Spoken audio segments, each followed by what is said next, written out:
Halo semua, selamat datang kembali di channel kita. Pernah nggak sih kalian mimpin bisa bebas finansial, punya cukup uang buat hidup nyaman, nggak pusing sama tagihan, dan bisa ngelakuin apa aja yang kalian suka? Gimana kalau aku bilang, mimpi itu bisa diwujudkan, bukan dari kantor di gedung tinggi, tapi dari sepetak tanah di halaman belakang rumah kalian. Ya, hari ini kita akan kupas tuntas cara meraih kebebasan finansial dari bertani. Banyak orang mikir bertani itu kuno, kotor, dan gak menghasilkan banyak uang. Buang jauh-jauh pikiran itu. Di era modern ini, bertani udah berubah total. Ini bukan lagi soal mencangkul dari pagi sampai sore, tanpa hasil yang pasti. Sekarang, dengan sentuhan teknologi, strategi bisnis yang cerdas, dan pemilihan komoditas yang tepat, bertani bisa jadi mesin pencetak uang yang luar biasa. Kalian gak perlu jadi konglomerat dengan lahan berhektar-hektar. Kita mulai dari yang kecil, dari pekarangan rumah, bahkan dari balkon apartemen. Langkah pertama dan paling krusial adalah riset. Jangan asal tanam. Pelajari dulu apa yang lagi ngetren dan punya nilai jual tinggi. Coba deh lirik tanaman hidroponik seperti selada, kale, atau basil. Kenapa?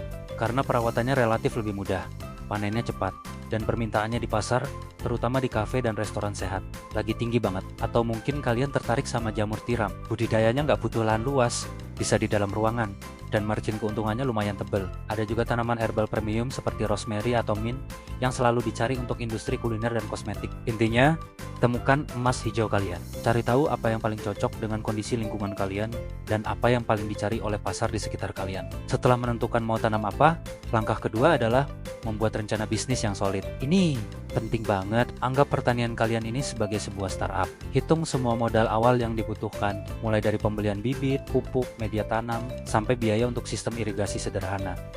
Nggak perlu yang mahal-mahal dulu kok. Kalian bisa mulai dengan memanfaatkan barang bekas. Misalnya botol plastik untuk sistem hidroponik quick system, atau rak bekas untuk pertanian vertikal. Kreativitas adalah kunci untuk menekan modal. Selanjutnya, proyeksikan pendapatan kalian. Berapa harga jual produk per kilogram atau per ikat? Siapa target pasar kalian?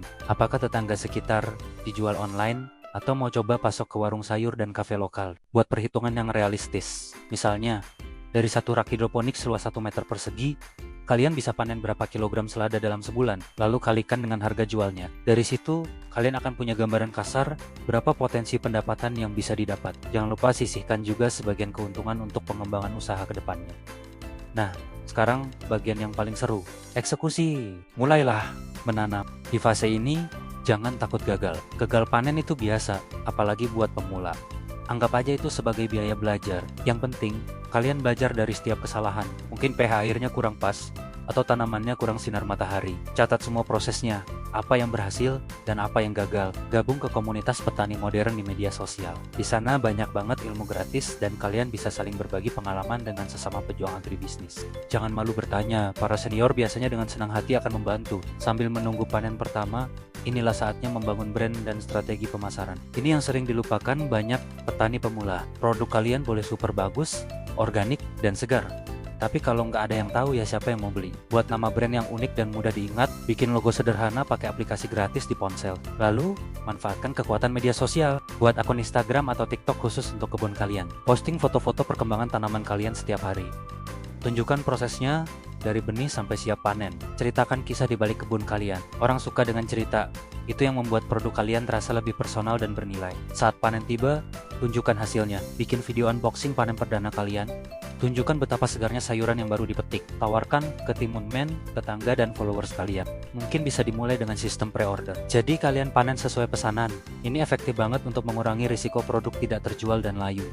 Berikan pelayanan terbaik. Mungkin bisa dikemas dengan cantik pakai daun pisang atau besek bambu biar kelihatan lebih estetik dan ramah lingkungan. Sedikit sentuhan ekstra seperti ini bisa bikin pelanggan kalian loyal. Seiring berjalannya waktu, saat bisnis kalian mulai stabil dan menghasilkan keuntungan, jangan cepat puas. Inilah saatnya untuk scale up atau meningkatkan skala usaha. Mungkin dari satu rak hidroponik, kalian bisa tambah jadi 5 rak. Atau dari yang tadinya cuma tanam selada, sekarang mulai coba tanam tomat cherry atau stroberi. Diversifikasi produk itu penting untuk mengurangi risiko. Kalau satu jenis tanaman lagi anjlok harganya, kalian masih punya pemasukan dari tanaman lain. Selain menjual produk mentah, pikirkan juga tentang produk olahan. Ini adalah cara jenius untuk meningkatkan nilai jual.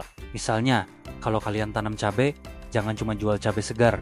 Sebagian bisa kalian olah jadi sambal kemasan. Kalau tanam rosella, bisa diolah jadi teh kering. Kalau panen tomat melimpah, bisa dibikin jadi saus tomat homemade. Produk olahan ini punya masa simpan lebih lama dan margin keuntungannya bisa berkali-kali lipat lebih besar. Lagi-lagi, kemasan dan branding jadi kunci suksesnya. Sekarang kita bicara soal finansialnya. Disiplin adalah kata kuncinya. Pisahkan uang pribadi dengan uang usaha, meskipun usahanya masih di halaman rumah. Buat rekening terpisah. Setiap keuntungan yang masuk, jangan langsung dihabiskan. Terapkan sistem alokasi, misalnya 50% untuk biaya operasional dan pengembangan usaha, 30% untuk masuk ke kantong pribadi kalian, dan 20% untuk dana darurat atau investasi lain. Dengan begini, cash flow usaha kalian akan sehat dan terus bertumbuh. Perjalanan menuju kebebasan finansial dari bertani ini memang bukan jalan tol yang mulus. Akan ada tantangan, hama penyakit, cuaca yang tidak menentu, atau persaingan pasar. Tapi disitulah letak seninya. Setiap tantangan yang berhasil kalian atasi akan membuat kalian lebih kuat dan lebih pintar. Nikmati setiap prosesnya, dari menyemai benih, melihatnya tumbuh, sampai memetik hasilnya dengan tangan sendiri. Ada kepuasan batin yang nggak bisa dinilai dengan uang. Bayangkan, beberapa tahun dari sekarang, kalian bangun pagi bukan karena dering alarm untuk berangkat kerja, tapi karena ingin menyapa tanaman-tanaman kalian bisa bekerja dari rumah, dengan jam kerja yang fleksibel. Pendapatan terus mengalir dari pabrik hijau di halaman rumah kalian. Kalian punya lebih banyak waktu untuk keluarga, untuk hobi, dan untuk menikmati hidup. Itulah esensi sejati dari kebebasan finansial. Jadi, jangan pernah meremehkan kekuatan sepetak tanah dan beberapa butir benih. Itu bisa jadi tiket kalian menuju kehidupan yang kalian impikan. Mulailah dari sekarang. Mulailah dari yang kecil. Ambil langkah pertama. Riset, rencanakan, dan eksekusi. Kegagalan bukan akhir, tapi bagian dari perjalanan. Yang terpenting adalah konsistensi dan kemauan untuk terus belajar. Siapa tahu, beberapa tahun lagi, giliran kalian yang akan berbagi cerita sukses menjadi jutawan dari halaman rumah. Semoga obrolan kita hari ini bisa memberikan inspirasi dan semangat baru buat kalian semua. Ingat, potensi terbesar seringkali tersembunyi di tempat yang tidak terduga, termasuk di tanah yang kita pijak setiap hari.